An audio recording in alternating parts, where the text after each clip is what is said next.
Hello, stars. Today we're going to be talking a little bit about the Oscars, which are coming up, and We're drinking some Darjeeling tea.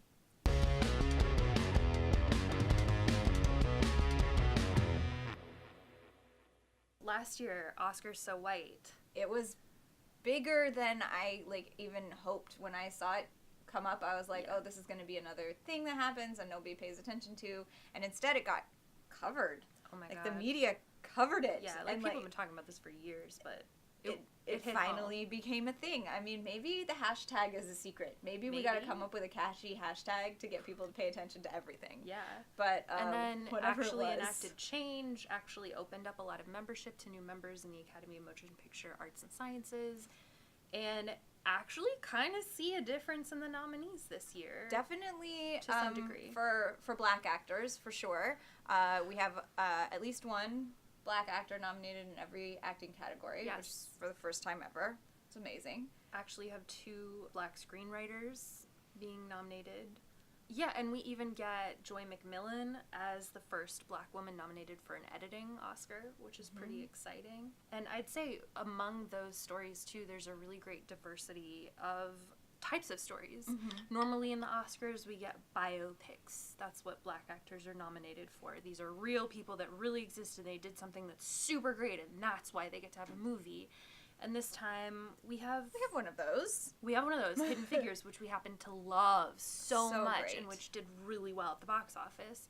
But you also have Fences, which was originally conceived of by August Wilson as a sort of antidote to that, just a regular family and their lives and how that works. And then Moonlight, which is, a much more modern take on that same But concept. still ordinary people. Regular people. Regular white people get movies made about them all the time. All the time. But somehow Black people have to be extraordinary in order to get a movie made out of Yeah. them. Which, on the flip side, you do want stories Of about Black course. excellence. Of You do want course. those highlighted because, there are too many people still in this world that think that white people have the monopoly on excellence in Yeah. all fields. And that's crazy. So it's cool, especially with something like Hidden Figures, to reveal a history that has been erased. But in terms of other diversity, how do we feel about this Oscar ballot? yeah, I mean, Oscars So White hasn't really translated much to other ethnicities other than Black, and that's not really anyone's fault except for, people who aren't hiring Asian actors to play Asian characters, or, We're looking at you, Ghost in the Shell. and, I feel like another frontier, maybe, of filmmaking is to start making movies centering Latino people Yeah. in non-janitorial, non-illegal immigrant, non-drug dealer roles. I think this Oscar pool really reflects how, as a country, we recognize that we have a huge divide between Black and white. Historically, that this is a thing that people wanted to say, I'm not racist, I like these movies, and they're great, and they really are. But I think we're still super afraid of brown people, man. I mean, look at that ballot. I wish we had more movies that weren't either or, that weren't all Black or all white. Yeah. So, because we still have a problem with movies that got to be really popular, like La La Land, and it's all white. The world isn't all white. Yeah, or with, one person of each other ethnicity. Oh, the Magic School Bus. Yeah, Rainbow. effect, but, mostly white, though. Yeah. And another really big hole in the diversity, I feel, is women. Yeah, women, especially behind the camera where they don't have separate nominee categories. Yeah, no woman has ever been nominated for a cinematography Oscar. The very first Black man was nominated this year, which is very exciting. But I think there's one adapted screenplay for Hidden Figures. She's nominated. No other nominees. No women of any ethnicity for directing. Ava DuVernay picks up an Oscar nom for 13th, the documentary. For documentary Which is filmmaking. fantastic. It is sparse over there. I think the statistic for 2015 was 2% of the top 500 grossing films had a female cinematographer, which compared to something like 13% screenwriter and 8% director. Those numbers are super vague, but it's that kind of ballpark. And maybe the numbers don't back me up on this, but I feel like female writers and editors and cinematographers and that kind of stuff are more often hired by female directors and by female producers. I think you certainly now see female directors who definitely value that. We took a big step, I feel like, and we still have a lot of steps ahead of us. Yeah, but I mean, I feel like with each step, it makes the future steps a little bit easier to sort of identify and make strides towards. I mean, we're looking forward to watching the Oscars. We hope a lot of these nominated people actually win, because that would be great. Normally, I look at the list and I'm like, oh, this is so fake. I can't even do it. So read, elect, supply with an army Oscar nominees. I would love to read Joy McMillan, who was the editor nominated for Moonlight.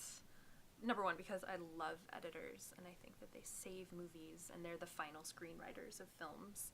So I would love to read Well, and we were talking about how she's nominated with a co-editor. Like, I kind of feel like I would love to read about that process, about what it's like to work with another editor, like how much, what goes on, what you do.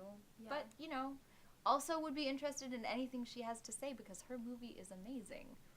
So, yeah. Elect. Oh, we said we would elect, even though they're not all nominated for awards, we wanted to elect the 3 lead cast from Hidden Figures, because they're all so amazing, and it kind of just feels like, so sometimes with the Oscars, you know, you pick the one to push to be nominated that you think has the best chance. Yeah. And it's not always necessarily to do with, well, this one gave the stellar performance. I think that all 3, Janelle Monáe, Octavia Spencer, and Taraji P. Henson, all gave really good, superlative performances. Yeah. So we're going to just elect all of them. And we decided that honorable mention to Kirsten Dunst, she can be like their chief of staff. Yeah. Often when we get these kinds of movies, the white people get left off the hook. Keep us white women on the hook. Yeah, you need to have, not to dominate the story of black women, but you need, like, it's a little bit inextricable, the story of white women in America with the story of black women, because there's just so much history there that needs to be told. We're both victims of the patriarchy, but white women are also oppressors. Let's supply somebody with an army. I think it's obvious that we have to give Ava DuVernay an army. I mean, we've done it before on this show, but she's a fave of the show, and we just like, I got to hear her talk, actually. I saw a presentation of 13th. It was with Van Jones, and he was asked what she's like on set, and he said that she just is, like, incredibly supportive and makes this energy that makes everyone feel comfortable, but also has this standard of excellence.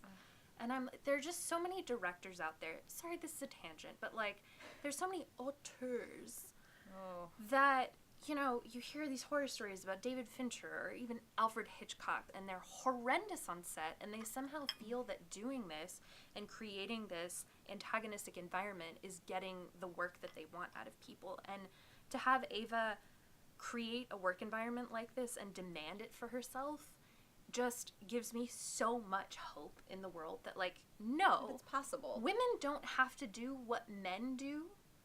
We can create our own environment, and we can succeed in that way. And sometimes it can be better.